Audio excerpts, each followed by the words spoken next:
Binne in Breestraat, binne in Parys. Ek sê vir julle die soetste winkel wat jy sal kry hier in Parys.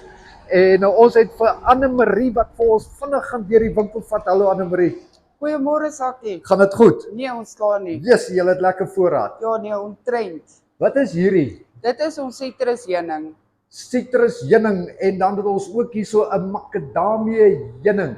Anne-Marie, hierdie heunings is nie gegeur nie, dit kom van die plant homself af, die bye wy op hierdie plante en dan tap julle die heuning net hier in die botteltjie. Ja, nee Sakkie, dis net soos jy sê, die bye gaan haal die stysel by die blomme en dan gaan trek ons net die heuning en ons verpak dit. En kyk net hierso. Honeycomb, dis die hele heuningkoek in 'n botteltjie. Anne-Marie, dit lyk verskriklik lekker. En dan is daar hierdie gunsteling.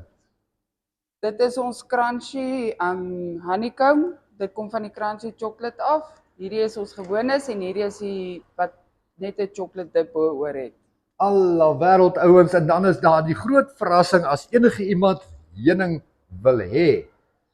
Dan kontak hulle daai 2 nommers op die bord en hulle bestel. Hoeveel kan hulle bestel op 'n slag? 25 kg Sakkie. Hulle kan ook vir ons 'n e-mail stuur en ons help hulle daarop. Ons doen ook so 'n koerier vir die heuning wat die mense bestel. Hulle skakel daai nommer, hulle bestel, dit word vir hulle gekoerier waar hulle ook al dit wil hê. Net so Sakkie. 25 kg heuning waar jy dit wil hê in Breestraat binne in Parys.